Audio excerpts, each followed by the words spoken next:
Olá, continuamos a nossa catequese sobre a fundamentação bíblica das solenidades, memórias e festas marianas ao longo do ano litúrgico.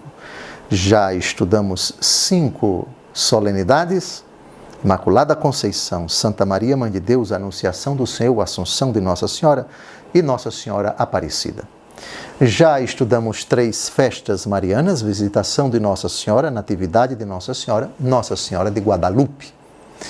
E já estudamos memórias: 3, Nossa Senhora de Lourdes, 11 de fevereiro, Nossa Senhora de Fátima, 13 de maio, Nossa Senhora do Carmo, 16 de julho. Esse é o segundo vídeo que nós dedicamos à dedicação da Basílica de Santa Maria Maior, memória facultativa comemorada no dia 5 de agosto.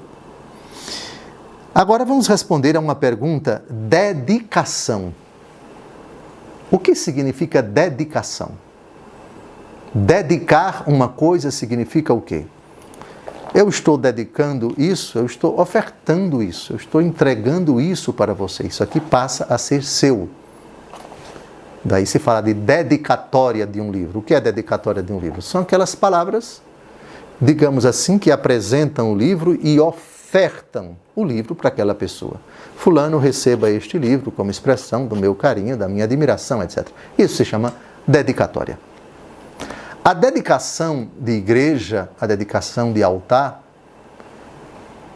são cerimônias tão antigas quanto a própria humanidade. Não dá para dizer, pelo menos eu não tenho condição de dizer, e acho difícil que alguém tente dizer com precisão qual foi a primeira prova histórica de que alguém erigiu um templo físico e dedicou aos deuses. Com toda certeza, essa cerimônia ela é anterior ao judaísmo. Por quê? Porque nós temos tantos e tantos templos na história do povo egípcio, do povo etrusco, na Itália, do povo caldeu, do povo sumério, dos acádios, dos babilônios, etc., que eram civilizações, povos extremamente religiosos. E os templos integravam não somente a geografia, mas também a arquitetura, digamos assim, o plano piloto de cada cidade. Era impensável uma cidade que não tivesse um foro, que não tivesse, digamos assim, templos.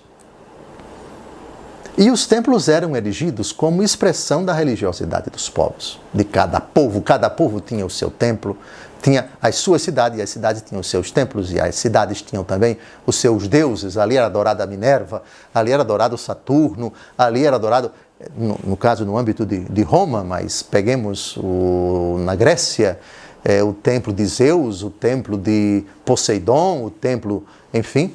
Quem viaja e vai à Grécia, por exemplo, encontra muitas ruínas aqui, esse templo pagão do deus tal, etc. Então, isso é uma prova que bem antes do cristianismo nós temos a construção de templos, e quando o templo era concluído, havia uma cerimônia com a presença normalmente do imperador, quando não era o imperador, a maior autoridade ali presente, e se fazia essa dedicação com a presença dos sacerdotes, aquela cerimônia e assim por diante. Portanto,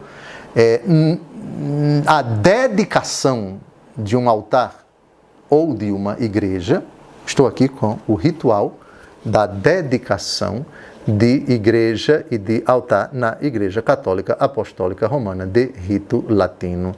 E abordarei hoje aqui alguns parágrafos da introdução desse importante documento. É o livro litúrgico que o bispo, ou na ausência dele, em algumas celebrações especiais, alguém designado por ele, preside a dedicação do templo e do altar. Então, aqui está o livro. Mas só para mostrar que, na história da humanidade, dedicação de templo é uma realidade que precede o judaísmo e, portanto, precede o cristianismo. Então, dedicar a igreja, dedicar o templo, porque o templo de adoração, o culto cristão, ordinariamente, é celebrado num templo chamado igreja. Nomenclatura que não tem nem no judaísmo, nem no islamismo. No judaísmo temos o quê? Temos sinagoga. No islamismo nós temos o quê? Mesquita. Mas no cristianismo nós temos igreja. Então, dedicação de igreja. É o ato, em síntese, para que vocês todos compreendam, é o ato em que a autoridade competente, normalmente o bispo diocesano, dedica, oferece, consagra a Deus aquele espaço que passa a se tornar espaço sagrado, reservado exclusivamente ao culto divino. Muito bem, vão aparecer agora aí na tela do seu computador, do seu celular, alguns parágrafos do rito da dedicação da igreja para mostrar a natureza e a dignidade das igrejas. Parágrafo 1º da introdução desse livro ritual da dedicação da igreja e de altar. Pela sua morte e ressurreição, Cristo tornou-se o verdadeiro e perfeito templo da nova aliança e congregou o povo que Deus tornou seu. Este povo santo, reunido na unidade que procede da unidade do Pai, do Filho e do Espírito Santo, é a igreja. O templo de Deus, edificado de pedras vivas, no qual o Pai é adorado em espírito e em verdade. Aqui um comentário meu. O apóstolo Paulo diz na 1 Coríntios capítulo 6 que nós somos templos do Espírito Santo.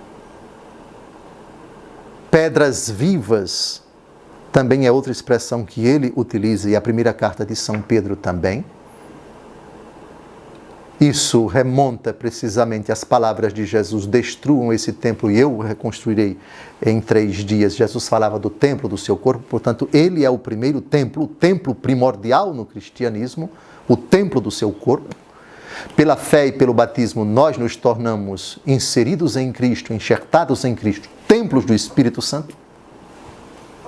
Esta é a primeira, digamos assim, pontuação da teologia do templo de pedras. Está claro? Para nós, existe o templo espiritual, o templo pedras vivas. Nós, pela fé e pelo batismo. Antes, Cristo, cabeça, que é o templo no qual habita Deus. Destruam esse templo e eu o reconstruirei em 3 dias, disse Jesus no contexto das bodas, da expulsão dos vendilhões do templo em João capítulo 2. Continuemos. Com essa razão, pois, desde os tempos antigos, se chamou também igreja ao edifício onde a comunidade cristã se reúne para aí ouvir a palavra de Deus, orar em conjunto, receber os sacramentos, celebrar a Eucaristia. Então, na igreja primitiva, no primeiro momento, igreja não era templo, até porque nós não podíamos construir templos. Nós celebrávamos a missa nas casas, lembram nos Atos dos Apóstolos? Porque os cristãos eram perseguidos. Os cristãos iam rezar no templo, mas a perseguição recrudesceu tanto que eles celebravam nas casas, partiam pão nas casas, oravam nas casas. Então, só posteriormente, quando nós passamos a construir templos, esses templos passaram a se chamar igrejas. Está claro? Continuando. Pelo fato de ser um edifício visível, esta casa constitui um sinal peculiar da igreja que peregrina na terra e uma imagem da igreja que habita no céu. É uma imagem. Quem olha para uma igreja cristã, católica, apostólica, romana, lembra de toda a igreja espalhada no mundo inteiro, pedras vivas, templos do Espírito Santo, pessoas que integram a igreja e a igreja que peregrina para o céu. Está claro? É, pois, conveniente que a igreja, ao ser erigida como edifício destinado unicamente e de maneira permanente para nele se reunir o povo de Deus e se celebrarem os sagrados mistérios, seja dedicada ao Senhor por meio de um rito solene, segundo um antiquíssimo costume da Igreja. Então, se trata de um rito antigo, como eu disse, não dá para precisar quando ele, na Igreja, começou a ser celebrado, com toda certeza, depois de Constantino. Com toda certeza, depois de Constantino. Porque até então, nós éramos proscritos. Nós não tínhamos a permissão do Império para construir templos. Bem, essa foi, então, esse vídeo foi dedicado a uma pequena explicação do porquê da dedicação como rito litúrgico. Igreja, expressão que se aplica primeiro aos templos espirituais, que somos nós, as pessoas, que são também na imagem de São Paulo do templo, são pedras vivas, e depois, no século IV, muito provavelmente, a partir de Constantino, que os templos que nós recebemos autorização para construir passaram a se chamar também igreja. Então, igreja é uma expressão ambígua. Tanto a instituição que Jesus edificou, tu és Pedro, sobre esta pedra edificarei a minha igreja. Igreja como pessoas, membros do povo de Deus, pela fé e pelo batismo. E depois, igreja, templo visível. Tá claro? No próximo encontro, vamos a mais outra abordagem sobre a dedicação da Basílica de Santa Maria Maior. Até lá.